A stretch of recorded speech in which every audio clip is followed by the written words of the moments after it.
Hello and welcome to the Sports Join with me, Kushagra, and we've got a panel of experts here to have a look at the top six teams and have a health check for how the teams have been going on. First of all, a very warm welcome to Karan here. Karan, welcome back to the podcast, man. Welcome back to the show.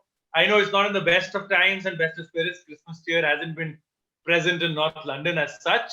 Apart from that one result for Arsenal, beyond that, it's been a pretty gloomy time this entire December for you guys, and I don't see any better place to start. I remember we had a chat, and Sushil very manfully reminded us, before the start of this video, that he said, "I'll have a discussion and a look at the team standings post Christmas," and we are post Christmas. So, how do you see the game going, and how do you see the team doing? How do you assess the performance last night, and where do you expect your team to be towards the end of the season? Thanks, Kushag. Great to be back. Yeah, not a good time. Not a good time for Spurs. We were flying high the last time I was here. I think Spurs was second, Yes. and you guys were asking me about the title hopes, and I said let's The wait Liverpool for match this. was on the horizon, right? Yeah. It was Uh, like Two, a three couple of games weeks. away. Yeah, Yeah. it was like 2 or 3 matches away, right? Yeah. Yeah. and yeah, so where we are currently, it's where I expected the team to be. Um I still think the team has a shot for the top four, but let's see. But yeah, it's just been really disappointing the last few run of games. And the main concern is there seems to be no plan B.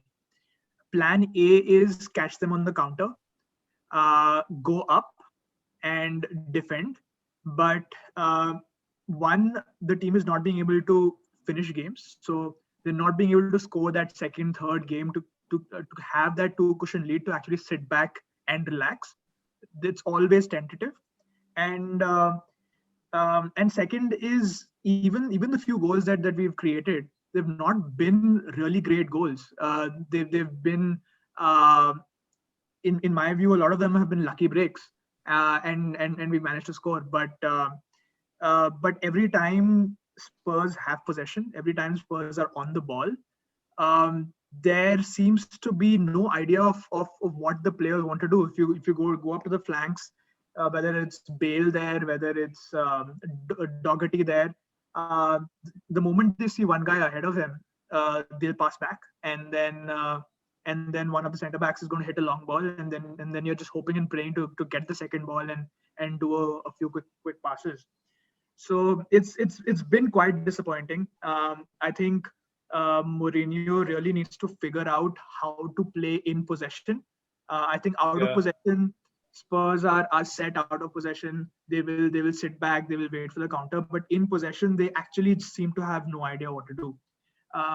That's one big major concern. And the second concern is, even in possession, I've not seen a game in the last few games where the centre backs are near the half line, or even maybe ahead of it.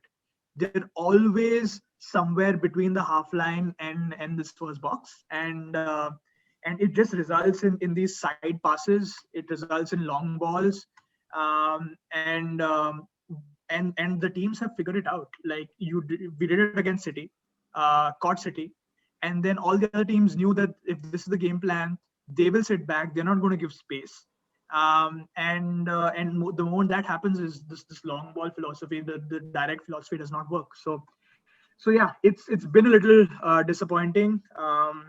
But the silver lining is still what, 6-7 points behind Liverpool. Yeah, that's Yeah. after such a massive so-called drop, Yeah. still I think just 7 points behind the Yeah. league Yeah. leader. Kushagra, actually, something that I really just was going through the back of the mind as Karan was speaking. Uh, just to joke about this, they're missing Fellaini, I guess, a plan B. But to be really honest about this, being a Mourinho fan myself, something which I felt that is lacking at Tottenham, probably, or maybe is lacking because Jose is not able to look at it in that way. The last time you really saw a Jose Mourinho team play a little beautiful football was in the season they won the title at Chelsea under Jose, and that was actually the first half of that season as well, not the entirety of it. It was Fabregas, it was Diego Costa, it was Eden Hazard, and those three players, you could almost just go there and tell them, ki, when you have the ball, do whatever you want. Because most days and not whatever you want is going to be a very productive result. You look at Jose's Real Madrid. I think the likes of Ronaldo, if they're in the team, you don't really have to say a lot, do you? You know, so he's the one that galvanizes a lot of players. I think obviously they had the likes of Ozil. There was Modric there that was who was doing really well during that time as well. There's Benzema as well, Higuain. So a lot of good players in that team. Again, the same goes with the Inter team, wherein he had the likes of Snyder's, the Eto'os, etc. I think one thing that since then, and I think we saw at Man United that thing that there was no real leadership amongst a bunch of guys. That you couldn't nail down a John Terry or a Zanetti or a Ronaldo or someone in that entire setup who once you receive the ball know that they're going to be fruitful amongst themselves. I think one thing that we really give credit to Jose in all this managerial stints of his has been his defensive setups and how his teams break on the counter. You look at Real Madrid under Jose, the way he used to break on the counter attack. It used to look fluid. It used to look like the players knew what they were doing. So a little bit of it, with no offense to what the Tottenham players are currently, they're not as good as them. So now there has to be this. I don't. There has to be. I disagree. Again, Pratmesh. I don't know if I would really agree there because I'll come back to Karan with this. It's not something which I think that they're not good enough. It's that they probably don't have a clue of what Jose expects of them, which is a Jose issue as well as a Tottenham once issue. again, Pratmesh, if that is even remotely true, then it's a massive question mark on the managerial ability. Yeah, truly, yeah. Because frankly, you've been in the job now, 13th month now, and if the players still do not quite understand what you expect out of them, then really, what are you doing there? Though, again, I don't think that it again is the issue. I'll come back to Karan there.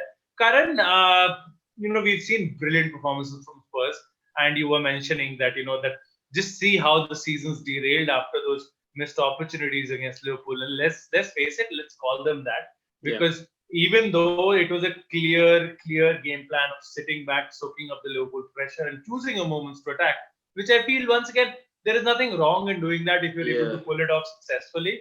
The only issue is that cannot, as you said, Karan, that cannot be a only ever plan or only ever hope that I will choose my moments carefully. I heard this may not be the best analogy there, but a lot of people are complaining today. I know I'm bringing a different sport into this particular discussion. A lot of people are complaining today that after 99 for 6, India allowed Australia to be 132, 133 for 6, whatever they ended up with. Right?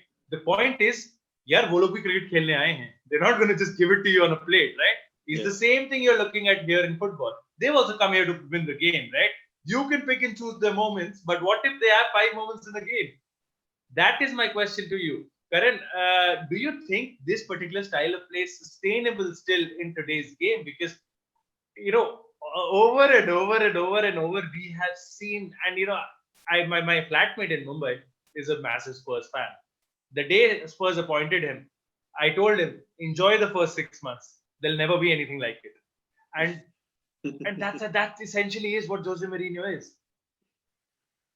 Yeah, so Kushagra, I'm I still have to believe that Jose Mourinho is a manager, right? I'm a Spurs fan, and just given his credentials, you have to believe there's something in his mind apart from just playing on the counter. I don't know where the disconnect is, because he's saying all the right things after the game. After the Wolves game, he said we didn't have any ambition, right? But who's supposed to give you the ambition? Exactly. Yeah, but I don't understand if your back line is not moving beyond the half line. How are you going to carry the ball forward?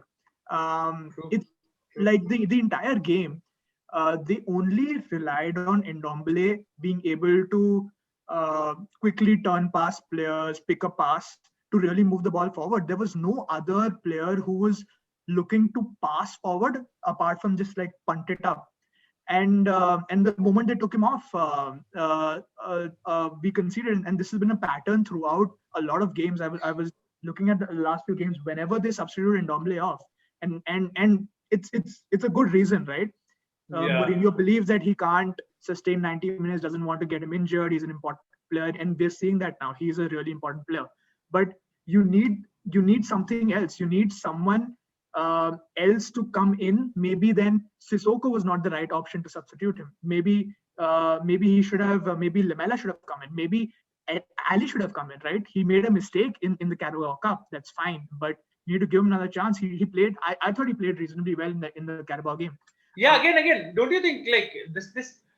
Okay, I think the absolute last point on Spurs, and then I'll request you to grade your squad and grade your manager, and let me know what you expect out of all of the remaining competitions this season. But this is a question to you as well, Sushil. How long can you actually go on about it, in the sense that how long can you decide, okay, there's a squad of 25 players, these three are my enemies, so that I'll make a bloody example out of them. I'll keep banging and badgering them to death, and he does that at every club, just so that I sort of maybe look myself, may try to make myself more like endear myself to the squad. Try to, I don't know what kind of a convoluted way of thinking or human psychology is that. I don't know of any era in any sport that in any team sport that would have really worked, unless unless you were a bunch of thugs in a gang fight or something like that. I don't see the point. So before I come to Karan, Sushil, just a word on that, and then I'll come back to Karan for the. It's not sustainable.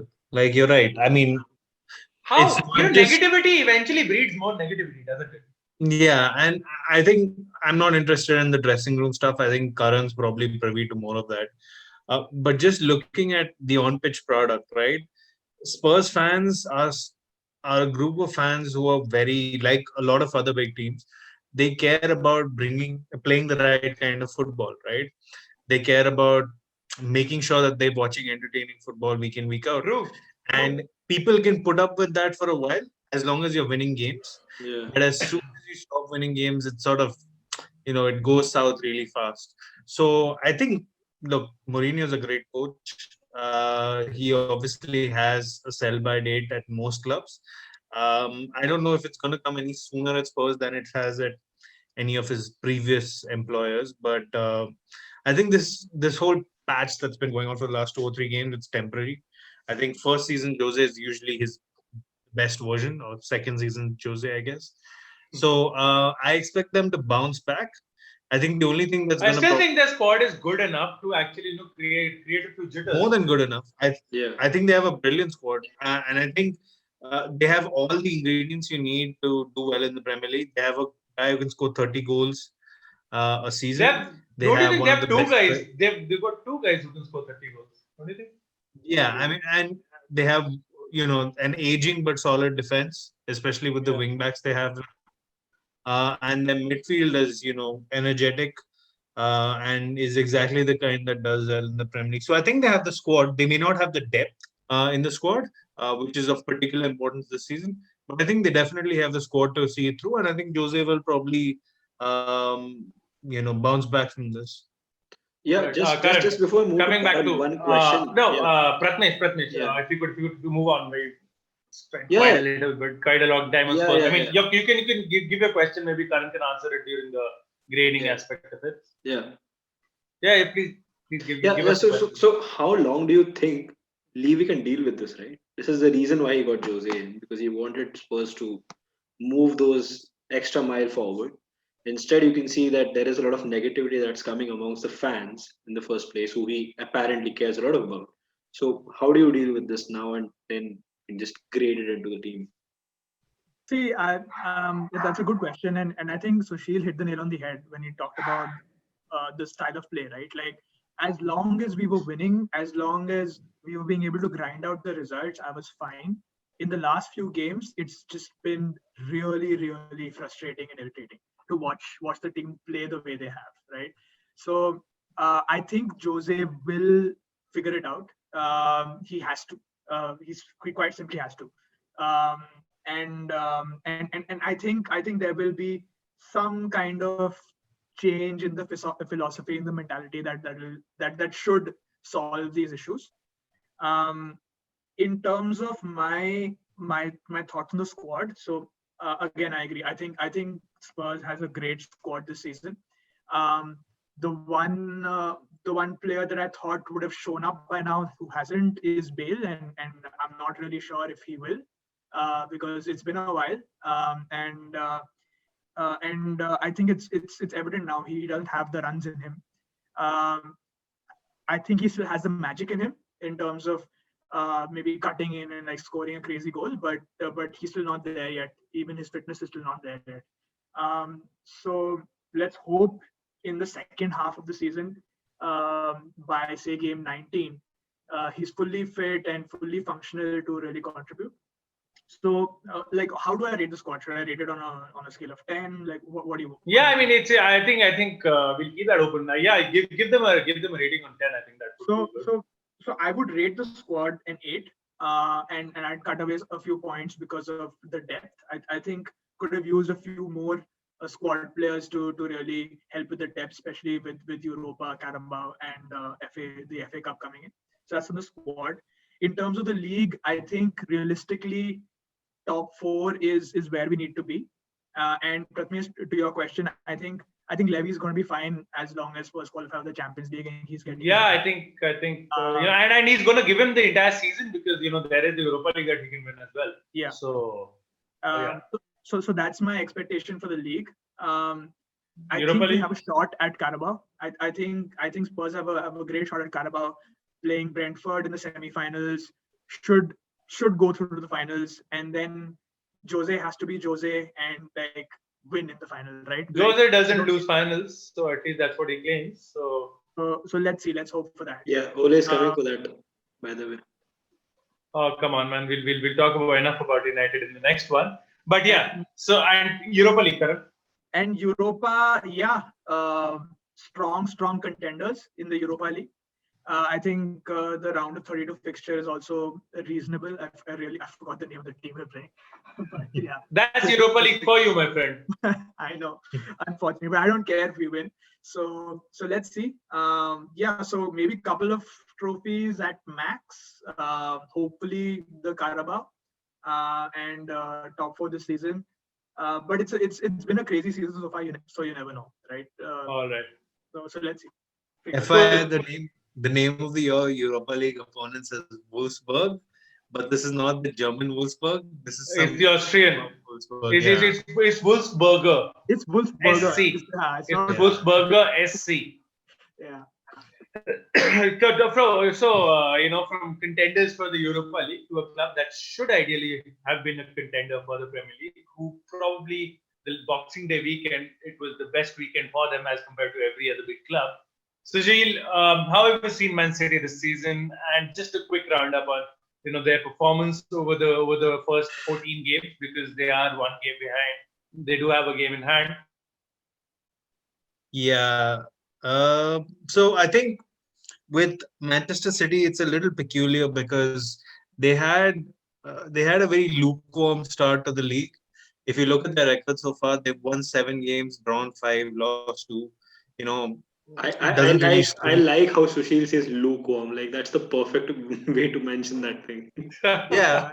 And I think if Srinivas was on the panel today, he would have probably described them in similar terms. I think the key issue is when they've been missing either key players in major positions like centre forward, or they've not effectively replaced players who left last season or even the season before that.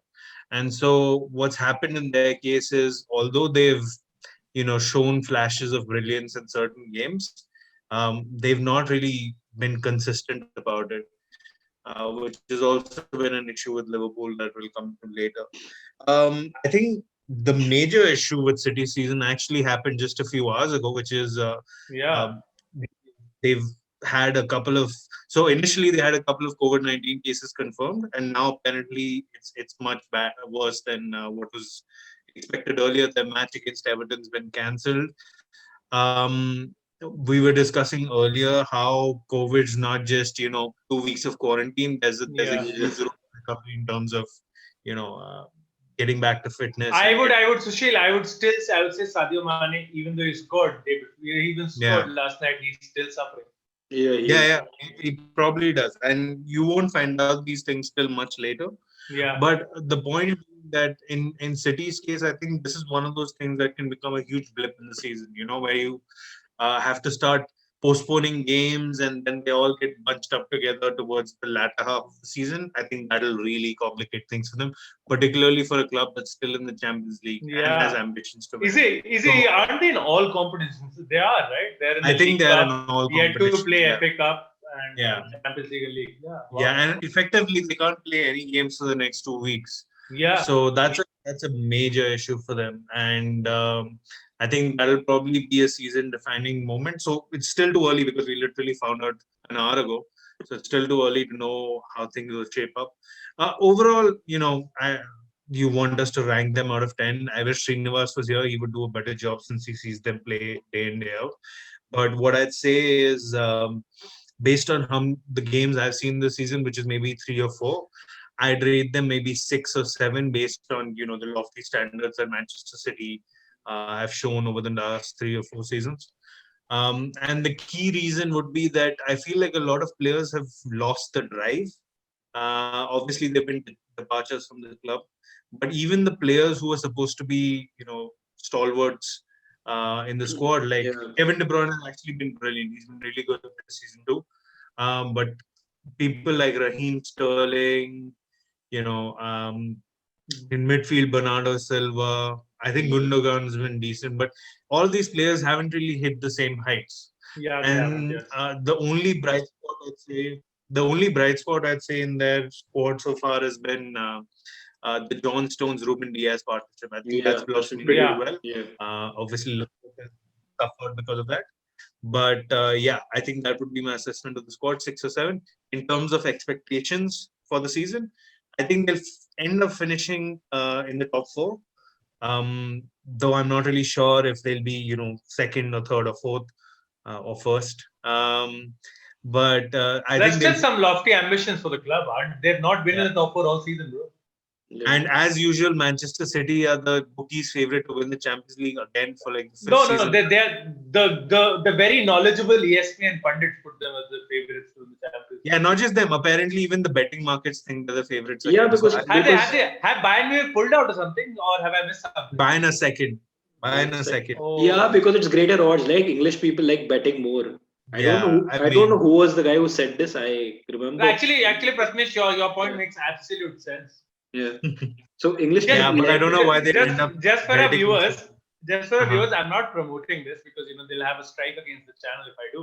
But if someone is ever drifting onto those illegal streams and watching the British broadcasts, whenever you have an ad break, like a halftime ad break or like Oh man, they really like. they only Yeah. have betting ads.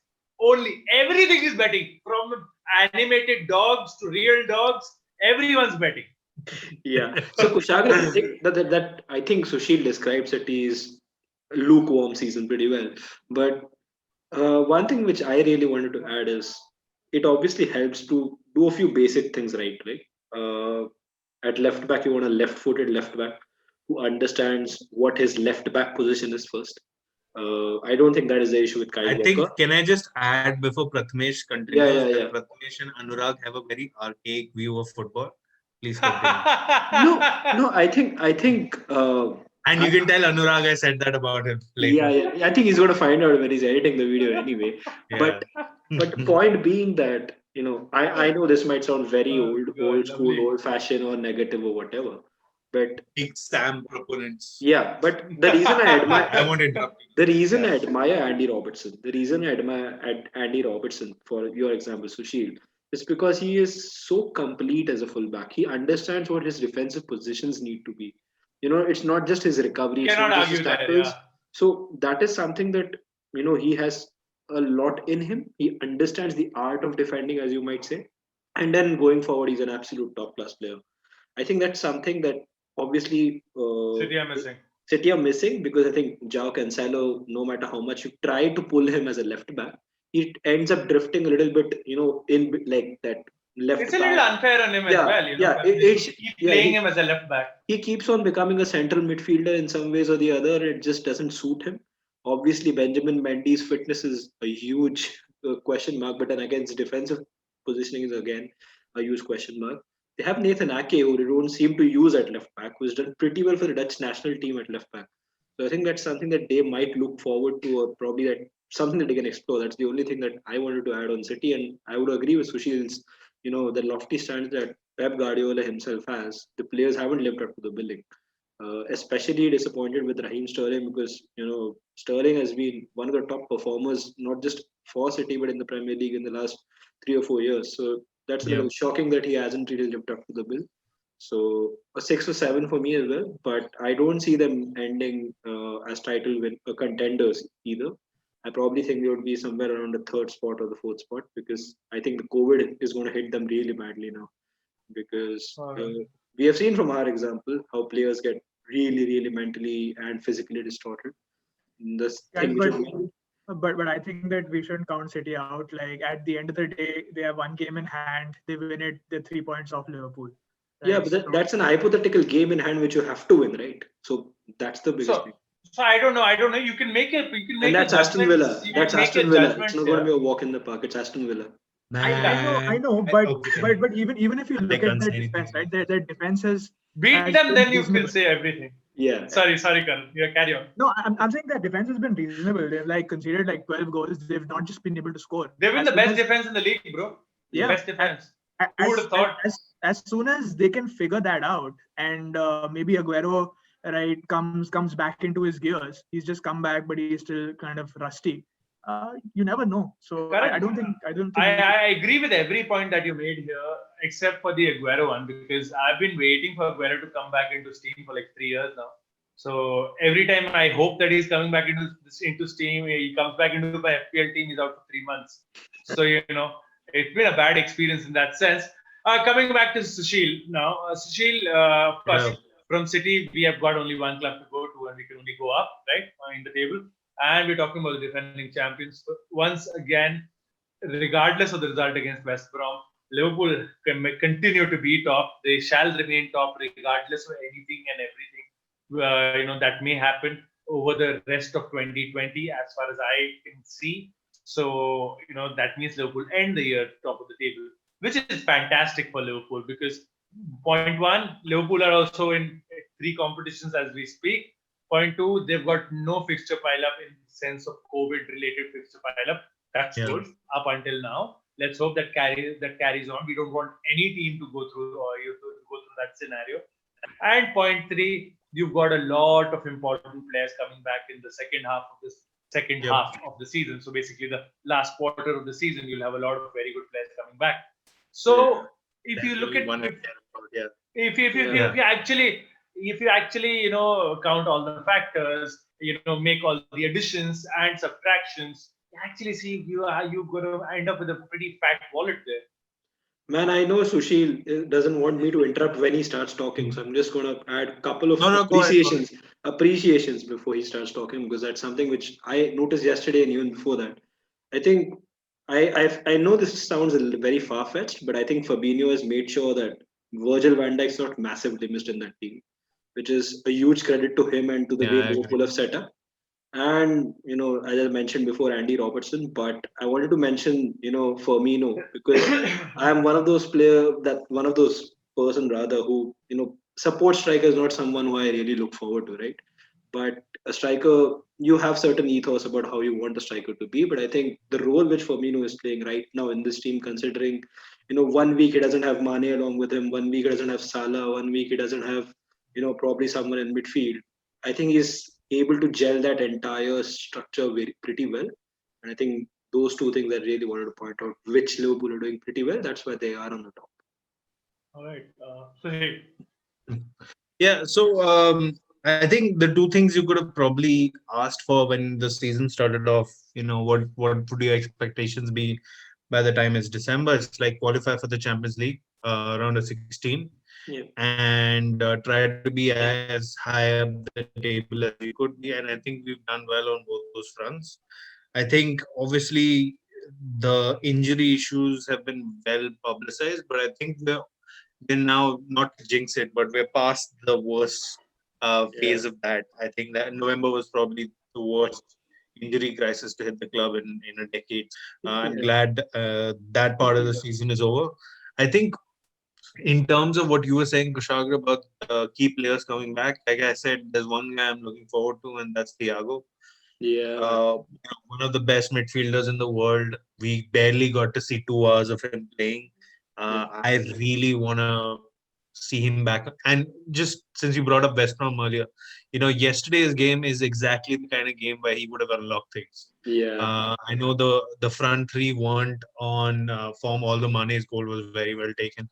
But this is exactly the kind of game where they would have loved to have Thiago there, breaking down that Big Sam defense.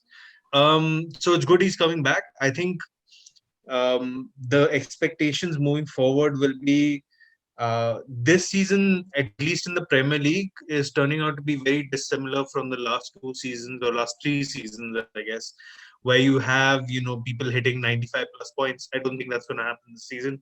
I think I think everyone. we'll be lucky if we see an 85 pointer. Yeah, Yeah. yeah. And I think this is going to be like the season where Leicester won, where Yeah, late even though 70s, Manchester early United 80s. reached, yeah, late 70s, early 80s is probably going to suffice. And I back Liverpool to reach that point total, just because they have the quality in depth. What I mean by that is, I think at the start of the season there was still some skepticism around, the new signings or rather the lack of them before Yeah. they ended up signing Thiago and Jota earlier. So now we've reached that stage where the midfield is fairly deep. Yeah. Once Jota comes back in February, the front three will have sufficient reinforcements. So I think there'll be an opportunity to rotate and keep everyone fresh. And they've won the title before, so I'd back them over any team other than Manchester City in that respect too. So yeah, I think in terms of the season so far, obviously compared to, I don't want to compare against last season. I think last season was a freak, Yeah. outcome. Uh, the way they the way they played last season, I don't think they can ever replicate that. So based on how the other teams are performing this season, I'd rate them 8 or 9. Just because, like I said, we've reached our goals that we probably set out for December. Um, in terms of my expectations moving forward, obviously we should aim for the title. Whether or not we win it comes down purely to how the season progresses. Looking at what happened to City just a while back, you can't really say how Yeah. anyone's season is going to pan out. So just fingers crossed. Hope everything sets out Move normally smoothly. Yeah. and As long as moves Sushi, your smoothly. players don't attend weddings, I think you guys are going to be fine. I'm pretty sure about Yeah. that. The good thing is, it's good you brought that up. Uh, Quite a few, and this is going to sound stupid, but it's good to know that quite a few of the players have actually already got COVID. So that gives them some degree of immunity from getting it again at Oh a more God. critical juncture of the season. I mean, Oh, just thinking about it practically, right? yeah. Like, Yeah. Sushi, Salah's not Sushi, gonna. you just propagated herd mentality here. We'll get a Yeah, I know. Fox News logo the next time instead of TSD. Yeah. Wait, guys, Boris is calling me. Yeah. Yeah, but the point stands, right? I mean, Yeah. it's good Yeah, to know it that does. there's It does. certain players who won't be affected by this moving forward. Yeah. Hey, In the terms immunity apparently lasts only 2-3 months. So Yeah, that's also there. oh, wait for the that's Champions fair. League to be I'm fine. not qualified enough to comment on that. Yeah. But anyway, in terms of Oh the God, Champions League, we have Leipzig. Uh, a tough match, bro. Tough match, Tough match, but I but think very winnable. Very winnable. very winnable. No comments I on think Leipzig. the issue is with Champions League. It's not very prudent to predict it at this point because you don't know who's going to No, play. no, Yeah. yeah. Yeah. And February you is can't even long. predict the market, right? You don't know what they Yeah, might do in yeah. January. Yeah. But like I said earlier, I think that during an earlier podcast I mentioned, I think Bayern are favorites, right, this season, as they were Have to last be. season. I think, yeah, I think we're probably in the top 3 or 4 teams just because we've reached the final 2 out of the last 3 years. So the team knows its way to the final, and once you're there, it's pretty much a toss-up. So I think in the Champions League, a deep run would be good. If it so happens that you're no longer in the Premier League title race and you just have the Champions League to pay for, then I'd probably back them to go all the way. But as long as they're balancing things between the two competitions, it might get a little complicated. Though I think multiple players in the team have said that they want to win both trophies this season, but I don't know how practical that is without Van Dijk, especially in the later stages of the Champions League. Yeah. All right. Should we not? So Yeah. Sushil, just I to, like just how you to, cut me off before I mentioned the FA Cup or the Carabao Cup because we do not give a fuck about those tournaments. I think Sushil, you talked about this, right? Perfect. Without Van Dijk, it's not just the Champions League, right? It's going to be, when you come to those end of the season, when you're going to play teams who are going to be battling relegation or battling those, mid-table positions, they're going to be very physical. So that's also going to be a huge test in that sense. And before we wrap up, I think Sushil kind of underrated his team because I think considering what has gone by Liverpool this season, they have done very, very, very well. Liverpool is a 9.5. Yeah, Liverpool probably with all the injuries they're at the Liverpool is a 9.5. Look at this. This is the arrogance, brother. Anyway, Liverpool's a 9.5. Liverpool's a 9.5. I was trying to be everything but arrogant. Liverpool's a 9.5 with Curtis Jones being a 10. I really loved how Curtis Jones stepped up. No, he was called out. He was called out for his sloppy performance by Jamie Carragher last night. Did not watch the match, so I can't comment. But still, once again, thank you so much, lads, for joining me here in the part 1 of this health check.